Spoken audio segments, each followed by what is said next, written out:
WhatsApp guys, Russia से Iran तक arms lobby का गंदा खेल। तो भैया आज दोनों का फंतन का एपिसोड है, काफी चीजें एक्सपोज होंगी इस वीडियो के अंदर। चैनल में तो प्लीज सब्सक्राइब और वीडियो को कर दे लाइक। 1 2 3 गो। दोस्तों 7 मई 2025 को भारत ने ऑपरेशन सिंदूर में पाकिस्तान में मौजूद आतंकी ठिकानों पर मिसाइलों से हमला कर दिया। फिर अगले 3 दिन तक दोनों देश आमने सामने थे। सिर्फ 3 दिन की लड़ाई में दोनों देशों के 20 से 22 बिलियन डॉलर्स खर्च हो गए। मतलब भारतीय रुपए में दोनों देशों के 2.25 लाख करोड़ रुपए फूंक गए। इसी तरह 13 जून को इजराइल ने ईरान के न्यूक्लियर और मिलिट्री ठिकानों पर हमला बोल दिया। अगले 12 दिन तक दोनों देश आमने सामने रहे। 12 दिन की इस लड़ाई में दोनों देशों के 60 से 70 बिलियन डॉलर्स तक खर्च हो गए। मतलब 5 से 6 लाख करोड़ रुपए। और अब मैं आपको रशिया और यूक्रेन के बीच चल रही लड़ाई का 3 साल का खर्चा बताऊंगा तो आपके तोते उड़ जाएंगे। दोनों देशों के बीच चल रही इस लड़ाई में 3 साल में रशिया ने 200 बिलियन डॉलर्स खर्च कर डाले, जबकि इन 3 सालों में यूक्रेन के 100 बिलियन डॉलर्स खर्च हो गए। अब इन 3 लड़ाइयों में से 2 लड़ाइयों में तो सीजफायर हो चुका है। रशिया और यूक्रेन की लड़ाई अब भी जारी है और पता नहीं वो कब तक चलेगी। ऊपर जो मैंने सारे फिगर्स आपको बताए हैं ये एक एस्टिमेटेड फिगर्स हैं और ये आंकड़े ऊपर नीचे भी हो सकते हैं, लेकिन ये बड़ी बात नहीं है। बड़ी बात ये है कि अगर किसी एक लड़ाई में इतना खर्च आता है तो आखिर 2 देश आपस में लड़ते क्यों हैं? और ये तो मैं सिर्फ खर्चे की बात कर रहा हूँ, इसमें अगर आप मरने वाले लोगों को भी जोड़ लें तो उनकी जान की तो कोई कीमत ही नहीं है। फिर भी सवाल यह है कि जिस जंग में इतने अरबों डॉलर लगते हैं, जहां एक मिसाइल मिलियन डॉलर तक की होती है, फिर ऐसी क्या वजह है कि दुनिया में हर वक्त देश लड़ते रहते हैं? क्या ये लड़ाइयाँ अपने आप हो जाती हैं या इसके पीछे दुनिया की आर्म्स लॉबी का बड़ा हाथ होता है? आखिर क्या वजह है जो अमेरिका दुनिया में हथियारों का सबसे बड़ा एक्सपोर्टर है, वही दुनिया की हर लड़ाई के पीछे भी है? क्या ये लड़ाइयाँ अपने आप हो जाती हैं या इसके पीछे बहुत बड़ा गेम है? और ऑपरेशन सिंदूर के बाद अमेरिका जो भारत से चिढ़ा हुआ है, क्या उसके पीछे भी इन हथियारों और पैसों का ही खेल तो नहीं है? लेकिन दोस्तों जॉन पिगलर की एक मशहूर डॉक्यूमेंट्री है the war you don't see. इस डॉक्यूमेंट्री में साफ दिखाया गया है कि किस तरह मीडिया, सरकारें और आर्म्स लॉबी ये सब मिलकर दुनिया में होने वाली किसी भी लड़ाई को जस्टिफाइड ठहराते हैं, फिर चाहे उस लड़ाई की जरूरत हो या ना हो। मैं आपको कुछ एग्जांपल्स देता हूँ। 9/11 के हमले के बाद अमेरिका ने अल कायदा को खत्म करने के लिए अफगानिस्तान पर हमला कर दिया। ओसामा तो कई साल तक उनकी पकड़ में भी नहीं आया। फिर अचानक खबर आई कि अमेरिका इराक पर भी हमला करने वाला है। क्यों करने वाला है? इसलिए करने वाला है क्योंकि अमेरिका को लगता है कि इराक में केमिकल वेपन्स हैं और इराक इन हथियारों का इस्तेमाल कभी भी अमेरिका के खिलाफ कर सकता है। फिर क्या हुआ? इन हथियारों की बात करके अमेरिका ने इराक पर हमला कर दिया। सद्दाम हुसैन को पकड़कर फांसी पे लटका दिया। कई सालों तक अमेरिकी फौजें इराक में डेरा डाले रही और बाद में पता चला कि वेपन्स ऑफ मास डिस्ट्रक्शन तो बहाना था, सारा खेल तो ऑयल का था। इसी तेल के खेल के कारण हैलिबर्टन, लॉकहीड मार्टिन और रेथियॉन जैसी बड़ी कंपनियों को अरबों डॉलर के कॉन्ट्रैक्ट्स दिए गए। अब दूसरा एग्जांपल देखो, इसे समझना हम भारतीयों के लिए ज्यादा इंपॉर्टेंट है। आपने देखा होगा ऑपरेशन सिंदूर के बाद से अमेरिका लगातार भारत से नाराज क्यों लग रहा है? ऐसा लग रहा है कि वो किसी बात पर चिढ़ा हुआ है। उस चिढ़ के पीछे भी असली कारण हथियार और पैसा ही है। इसे आप ऐसे समझिए कि अमेरिका पूरी दुनिया का सबसे बड़ा आर्म्स एक्सपोर्टर है, इसमें कोई दो राय नहीं है। अमेरिका एक मिलिट्री सुपर पावर है। अमेरिका का डिफेंस बजट $1 ट्रिलियन मतलब बाकी सारी दुनिया जितना मिलाकर अपनी सिक्योरिटी पर खर्च करती है उसका 1/3 से ज्यादा अकेले यूएस कर देता है। अमेरिका पूरी दुनिया का सबसे बड़ा डिफेंस एक्सपोर्टर भी है।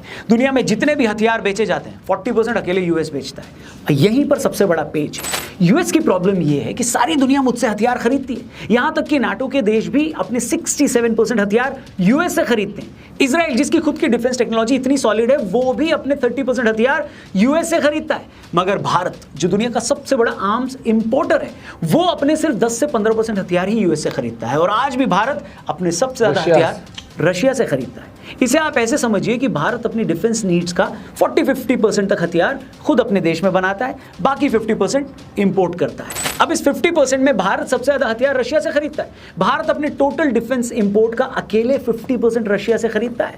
भारत रशिया से मिग और सुकोई जैसे विमान खरीदता है, T-90 टैंक्स खरीदता है। भारत का एयर डिफेंस सिस्टम S-400 भी रशिया से खरीदा हुआ है। अब ये सारी बातें यूएस को हजम नहीं होती।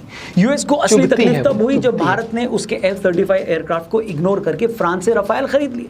आज हालत यह है कि फ्रांस रशिया के बाद भारत का सबसे बड़ा आर्म्स सेलर है। Stockholm International Peace Research Institute यानी सिपरी की रिपोर्ट कहती है कि भारत ने 2019 से 2023 के बीच 40 से 50 बिलियन डॉलर्स के हथियार खरीदे हैं और इस सारी बाइंग में हमने यूएस से सिर्फ 4 से 5 बिलियन डॉलर्स की परचेसिंग की है। अब इस बात से अमेरिका को बहुत बड़ी तकलीफ है। अमेरिका की तकलीफ के 2 रीजन है। पहला, यही कि भाई हम पूरी दुनिया में हथियार बेचने वाले सबसे बड़े देश हैं, हम अमेरिका हैं, और तो भारत हम पूरी इसे दुनिया में करें। हथियार खरीदने वाला सबसे बड़ा देश है। इतना ही नहीं, भारत अमेरिका को तो इग्नोर कर ही रहा है, अमेरिका को इग्नोर करके भारत उस देश से हथियार खरीद रहा है जो यूएस का सबसे बड़ा दुश्मन हाँ। है, यानी रशिया। अब ये बात अमेरिका कैसे हजम कर सकता है? अमेरिका के पेट में इस बात का भी दर्द हो रहा है कि यूएस के लाख प्रेशर डालने के बावजूद भारत यूएस से उसके F-35 स्टेल्थ विमान नहीं खरीद रहा है।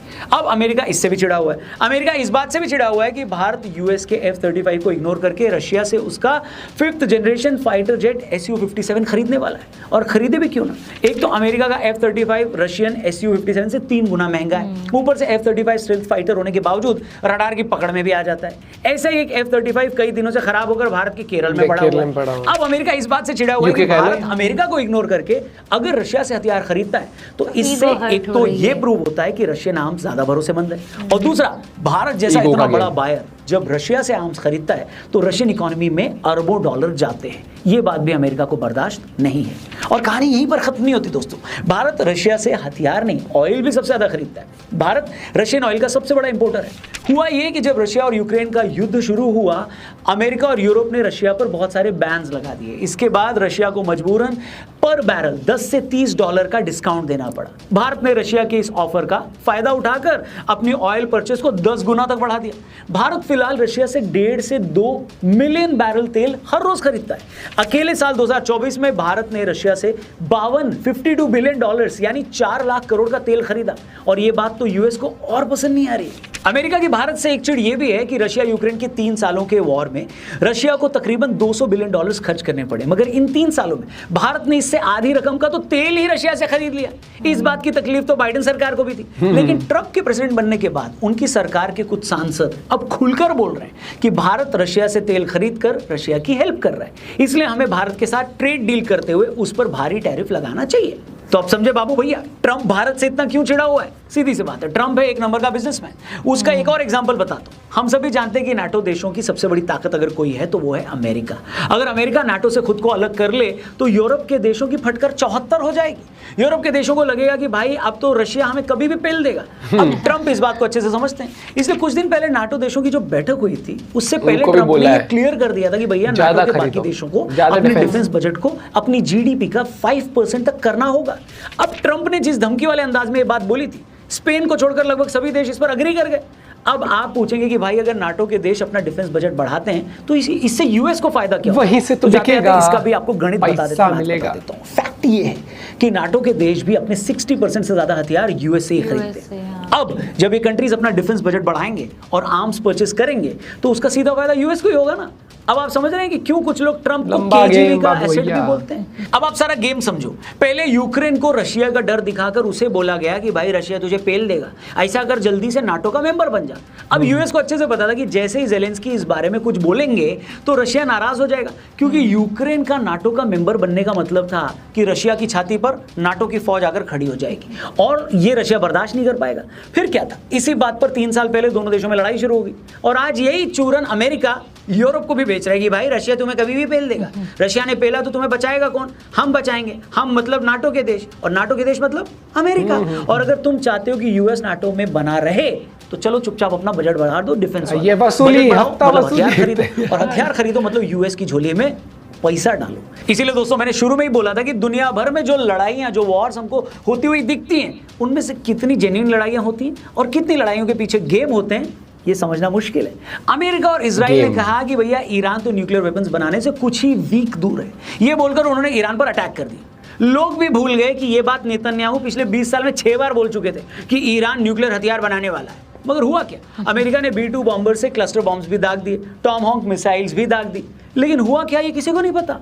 आज खुद पेंटागन ये बोल रहा है कि ईरान की न्यूक्लियर साइट्स पूरी तरह बर्बाद हो गई हैं, ये हम नहीं बोल सकते। अब आप पूछोगे भाई कि इसमें पैसे का क्या गेम था, तो गेम ये है कि ईरान के पास पूरी दुनिया में नेचुरल गैस का दूसरा सबसे बड़ा भंडार है। आइडिया तो यही था कि खुमैनी को हटाकर रिजीम चेंज के बहाने अपना बंदा वहां फिट कर दो, फिर इन सारे तेल, पानी रिसोर्सेज चलता एक्सप्लॉइट करेंगे। लेकिन ईरान ने जैसा जवाब दिया है उसकी उम्मीद किसी को नहीं थी। अब ट्रंप चाचा को नोबेल भी लेना था, तो लड़ाई कुछ दिन और चलती तो नोबेल वाले उनके प्लान पर भी पानी फिर जाता। तो फाइनली सीज फायर बोलकर मैच को ड्रॉ करवा दिया गया। लेकिन आर्म्स लॉबी क्या सोच रही है, पर्दे के पीछे डीप स्टेट का क्या गेम चल रहा है, किसी को नहीं पता। पर इतना क्लियर है भाई लोगों कि सारी दुनिया में गेम पैसे का ही है। इसलिए अगर आप भी पैसे के सीधी बात, नो बकवास भाई। It's all about money money. War किस सिचुएशन में किस तरह, आप ये नाटो का जाल समझ रहे हो ना, नाटो कंट्री जो है ये जिस तरीके से चलती हैं कि वो तो बेचारे डर के वजह से साथ में रहते हैं। अमेरिका बिजनेस माइंडेड है, उसको पता है कि ये जो देश रहेंगे इनकी रक्षा मैं करूंगा। ले रहा है सामान, नहीं ले रहा ना तो तेरी दुकान बंद कर रहा हूँ मैं, या तुम्हारे ऊपर हमला हो, गुंडे भेज दूंगा, गुंडे भी वो चीज़। तो भाई ये ना सब रिलेशन में चलता है, ये बहुत चीज़ें हैं। और नहीं तो ये वॉर, दुनिया बिल्कुल ही सीधी हो जाएगी। तो ये सब कंपनी क्या करेंगी, ये बम बनाने वाली, हथियार बनाने वाली, फाइटर। लेकिन सबसे बड़ी बात यह है कि भैया हम अमेरिका से क्यों लें, तीन गुना रेट पर क्यों लेंगे हम वो चीज़, बताओ। यहाँ तो 15-20 हजार रुपये बचाने चक्कर में इंडिया वाले लोग ट्रैवल करके दुबई घूम भी आते हैं और फोन वहां से ले आते भी हो जाता है ना, फिर उसका थोड़ा वो एरोगेंस वाली चीज आ जाती है, जैसे अभी आई हुई है बहुत ज्यादा। नहीं लेनी हमें, नहीं लेनी। ये तो फालतू बात है। ये बहुत ठीक है, वो अपने देश को और ऊपर ले जाने के लिए कर रहा है, वो अपना सुपर पावर है, अपने धौंस दिखाने के लिए कर रहा है, करते रहे। लेकिन भैया हर एक इंसान सुपर पावर बनने से पहले नॉर्मल होता है। तो भारत अभी ना सुपर पावर बनने के रास्ते पर चल रहा है बढ़िया तरीके से। तो उसमें आपको कई बार बोल्ड डिसीजन लेने पड़ते हैं, आंख भी दिखानी पड़ती है कि फ्यूचर देख के कि भाई याद करेंगे हम कि हाँ उस टाइम पर हम पर जोर डाला गया था अमेरिका द्वारा, लेकिन हम फिर भी डटे रहे, अड़े रहे, और जो हमें for the betterment of our country जो लगा वो चीज़ हमने करी।